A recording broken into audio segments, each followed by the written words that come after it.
A better managed farm in Tamil Nadu would yield 120, 125.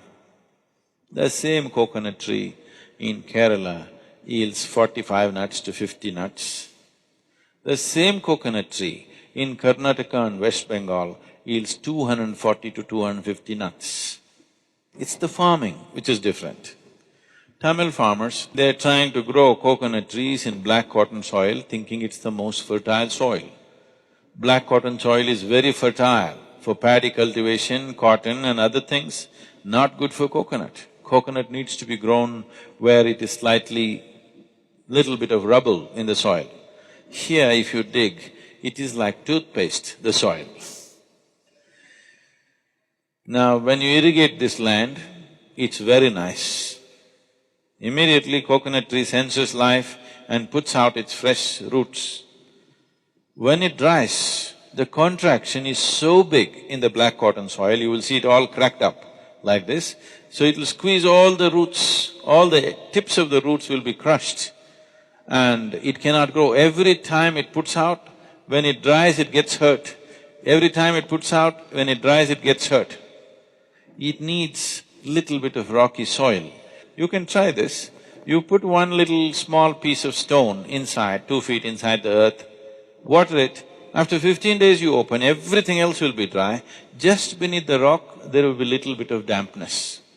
So always coconut tree goes and puts its tips of its roots beneath the stones because it knows always it is wet, always that will be damp and it will be protected, it will not be crushed. The same thing with a human being.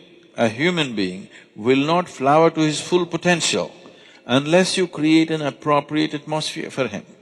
Internal and external, but largely fortunately internal, because we are mobile, we are not like trees, we cannot stand in one place and have the same atmosphere all the time. But there are people who do this. In India, this culture is there, this is called as Kshetra Sannyasa. Kshetra Sannyasa means we will fix a radius. Let's say here we'll fix a radius from the Dhyana Linga. We will say this much is highly energetic. So those who want to just soak in that all the time, they will take a vow that they will never leave this diameter. This radius, they will not leave and go, they will always be in that only. This is a simple intelligence, like a coconut tree, if it decides to trek up the mountain. It does very reasonably well here, but if you put him up the mountain, in one day he will be down. The wind, have you gone up the mountain? No.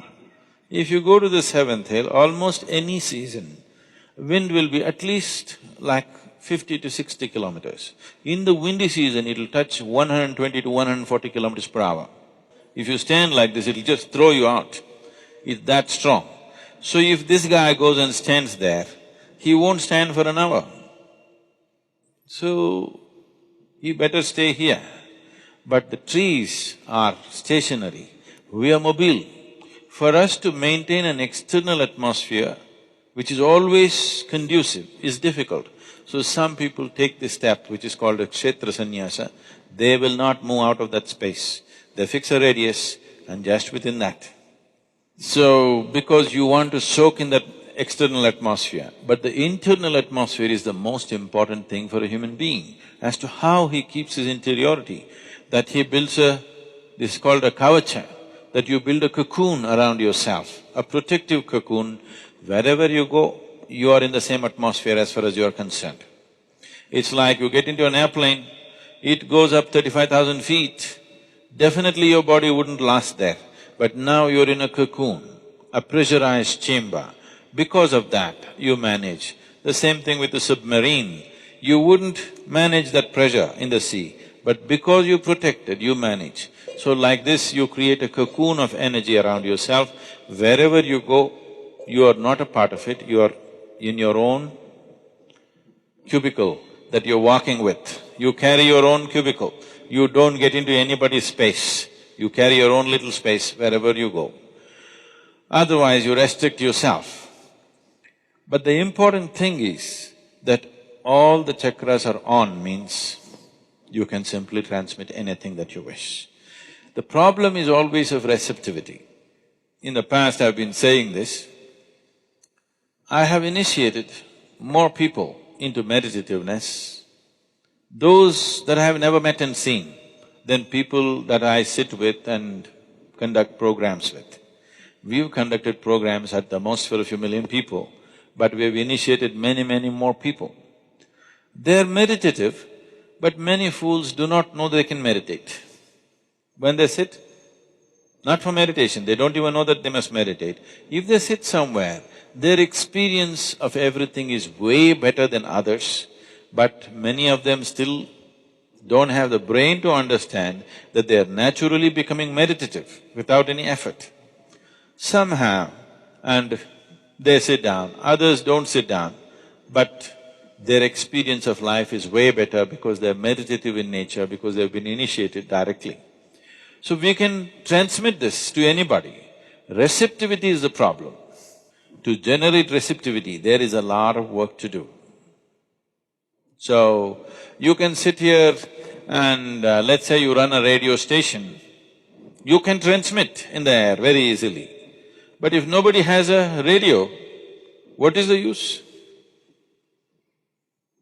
Let's say you started transmitting from a radio station before Marconi came, and nobody has a radio, but you're transmitting and transmitting.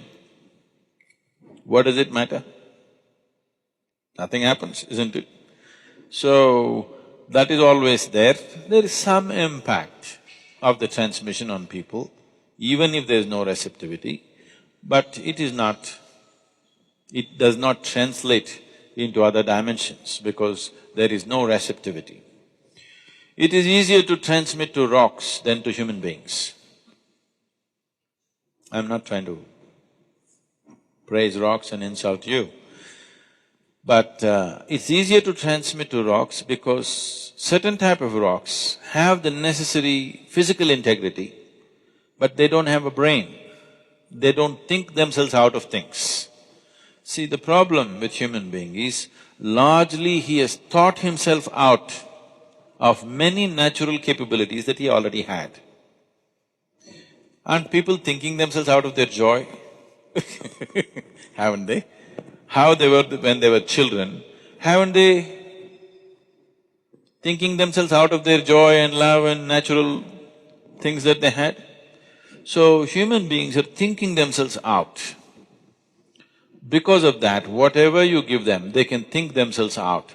Today you teach them something, well, you have seen many of you, they come to Bhava Spandana and we blow them out. It's really a hit. Oof, everybody is hit and fantastic and dripping with ecstasy. But after 6 months, they will think themselves out of it. So, not everybody knows how to use their thought in a constructive manner. Largely they're thinking themselves out of their well-being. They were quite well when they were children, they thought themselves out. So thought is not working always for human benefit. Most people do not know how to use it for their well-being. Largely people are using it to work against themselves. If you activate the energy system to its fullest possibility, transmission is natural. You don't even have to go all the way. If you activate 63, you can transmit quite powerfully. That is the symbolism of the Tamil. Tamil culture is based on 63 Nayanmars. They call them 63 sages who came, who transformed Tamil culture in a big way. They brought spirituality to everybody's life. This is… one thing is those 63 people, maybe there were more people, but for the sake of symbolism, they left those people and mentioned only 63. Any temple you go, you will see small images of 63 images. Because if you have 63 chakras going, we can say you are a sage, beginning to be, early sage. If you have 84, you have crossed many limits which normally people think are superhuman. If you reach 108, that means you are completely there.